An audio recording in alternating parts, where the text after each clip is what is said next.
Your business does not have a strategy problem. It has a narrative problem, but not in the way you think about story and about narrative. That's because most entrepreneurs think growth comes from developing a better strategy. They think, if I just refine my marketing plan, if I just optimize the sales funnel, if I could just get the right technology, the right team, the right message. However, your results are not driven by your strategy. These are outcomes from the stories that you have told yourself long before you ever took any action, and probably long before you even became an entrepreneur. We all contend with two different narratives in our lives. We have an internal story and we have an external story. Your internal story is the story you tell yourself. Your external story, well, that's the story that you tell the world through how you show up to the world, your behavior. And every outcome in your business can be traced back to three invisible forces. Number one is who you believe you are right now in the present. Number two, it's who and where you believe you're going into the future. And number three is the person you are being called to become along the way. And when these three forces are aligned, growth, it feels natural. It feels easy. When they're misaligned, even the best strategy can feel heavy. So let's look at the internal story first. Your internal narrative is comprised by four key elements: your identity, which informs your beliefs, which inspire your thoughts, and your thoughts, which then influence your feelings. This internal story usually runs in the background, and we often we don't question it. And until identity shifts, our identity, the identity that we have as an entrepreneur, no new habit is going to stick. No new strategy is going to hold. No motivation is going to last, because you can force action for a while. You can borrow inspiration. You can borrow motivation. You can try to outwork your own doubt, your own insecurities. But if your internal narrative says, I'm not ready, I'm not that kind of leader, I'm better behind the scenes, or who am I to say that?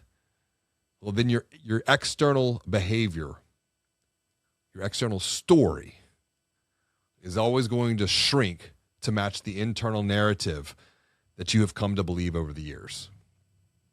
I want to make this practical. Let's say you are an entrepreneur who feels called to share your wisdom to create an even bigger impact.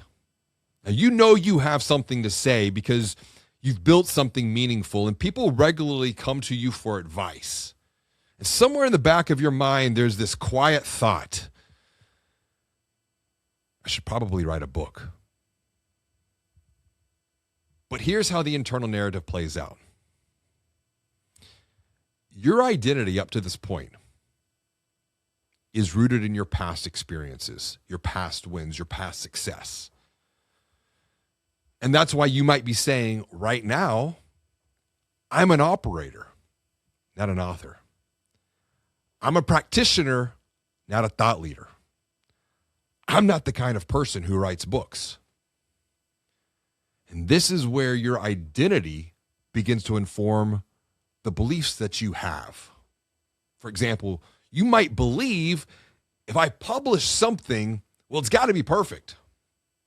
You might believe there are already people out there, smarter people, that are saying the same thing that I want to say, which is why you might believe, well, I don't have anything truly original to say after all. Now you can start to see where your beliefs are inspiring your thoughts, and your thoughts might be thinking, well, it's not the right time to do this, or I need to go out and get more experience first. Yet you've been doing what you've been doing for over 10 years. You might be thinking, I'll just start next year. And finally, this is where your thoughts influence your feelings, which show up as doubt, imposter syndrome, avoidance, overwhelm. So what happens next? You stay busy. You double down on your client work. You refine your systems. You optimize for growth. These are all good things, but the deeper calling you feel inside, it stays dormant. Not because you lack experience or you lack wisdom, not because you lack discipline, but because your identity hasn't caught up to your future intention. You say you want to expand your influence, but you still see yourself as someone who should stay silent, who shouldn't take the mic, who shouldn't talk, who shouldn't take the stage. You want greater impact, but you believe that greater visibility is for other people with more experience, people with a bigger audience. And until identity shifts from I'm not an author to I am someone who has lived experience that can create value to help others, your book, your wisdom will stay locked inside you, and you're never going to make the impact that you feel like you're being called to make. Your behavior is always going to contract to protect your current identity. That's because your external narrative, the story you tell others by how you show up, is also comprised of 4 key elements. Your intentions, inspired by your internal narrative, are what influence your actions. Your actions that you repeat become your habits. And your habits, which they compound over time, that is what creates your predictable outcome. Now, let's return to our story, to our narrative about this called entrepreneur who's being called to share their wisdom. They say, I want to elevate my brand. I want to expand my influence. I want to create a bigger impact. These are their intentions. But intention alone doesn't create outcomes. Remember, intention, action, habit, outcome. So what happens next? Because internally, they still believe I'm not really an author, or I'm not ready to take up that kind of space in the world just yet. So their actions look like this. They talk about writing a book, but they never schedule time to do it. They outline ideas, but they never share them publicly. They say yes to opportunities that would create visibility. Then once they get there, they shrink and they play small. These unconscious habits form through repeated actions that show up like hesitation, inconsistency.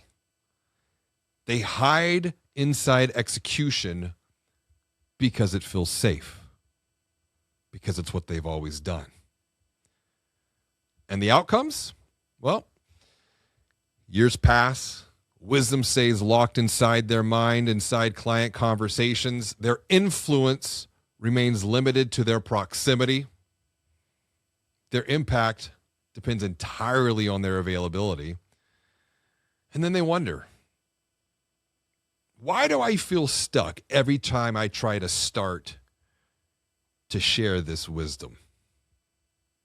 Why does growth feel harder than it should? Why do I feel exhausted every time I try to write?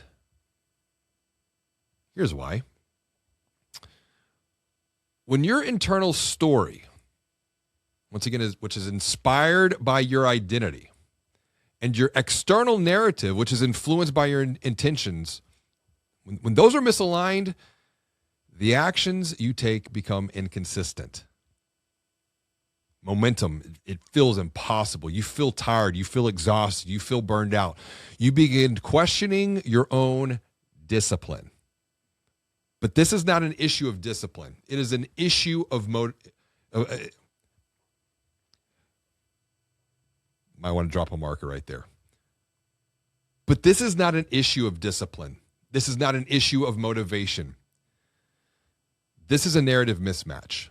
The exhaustion you feel is the conflict between your two stories. Your internal story is saying stay safe, stay small, stay silent, stay invisible. While your external narrative, your external story is trying to perform, saying be bold, be visible, be influential. And this tension, this is what creates the friction. The friction is what creates the fatigue, and the fatigue, well, that's where the growth begins to stall. I have lived this myself because sometimes this shows up in reverse. Externally, you try to perform confidence. You show up polished. You wear the suit when the suit feels uncomfortable. You say the right things. You try to say the right things, but internally, you don't believe you belong there. That's imposter syndrome. That's like the first time I showed up to give a keynote in front of 1,000 people, and I stepped on stage, and I thought, I don't belong here. I now call this the authority gap. It's the moment where you show up to the world. How you show up to the world is vastly different than how you see yourself inside. And the longer you stay in the authority gap, the more energy it takes to maintain the performance. So let me ask you something. If you were fully aligned with who you feel like you are being called to become as an entrepreneur, what truth have you lived long enough that you can share, that you can articulate? What lesson and lessons have you earned the right to teach others? What would you finally give yourself permission to say? Because here's the deeper question. If your wisdom never travels beyond the conversations you have behind closed doors with your team, in boardrooms with your clients, on calls with prospects, even around the kitchen table with your kids, what future impact dies with you? Sit with that. You don't need a better funnel. You don't need more credentials. You don't need permission. You need alignment. And alignment begins with authorship. So here's your move to get into action, create some momentum this week. Write this sentence down. Grab a pen, grab some paper, write this sentence down. Complete this sentence. I'm the kind of entrepreneur who, fill in the blank. I'm the kind of entrepreneur who helps. I'm the kind of entrepreneur who cares. I'm the kind of entrepreneur who inspires others, who motivates others. Just finish that sentence. I'm the kind of entrepreneur who, fill in the blank. Finish it honestly. This is your identity. Then write a second sentence. The wisdom I have lived and the wisdom I have learned is valuable, and I will share it because, fill in the blank. The wisdom I have lived, the wisdom I have learned is valuable, and I will share it to help others, to inspire others, to motivate others, to elevate others. The wisdom I have learned and the wisdom I have shared is valuable because my mess that I have made, the messes I have made, can become my message that inspire others. The test that I have endured as an entrepreneur can become my testimony that can give others hope. The pain that I've experienced as an entrepreneur becomes a platform that elevates others. These are your intentions. Don't overthink them. Don't polish it. Just tell the truth. Before we wrap up today, I want to leave you with something. If today's episode resonates with you and you're feeling called to create an even bigger impact by sharing your wisdom, your story, your message, take the first step and visit levelupbusiness.com.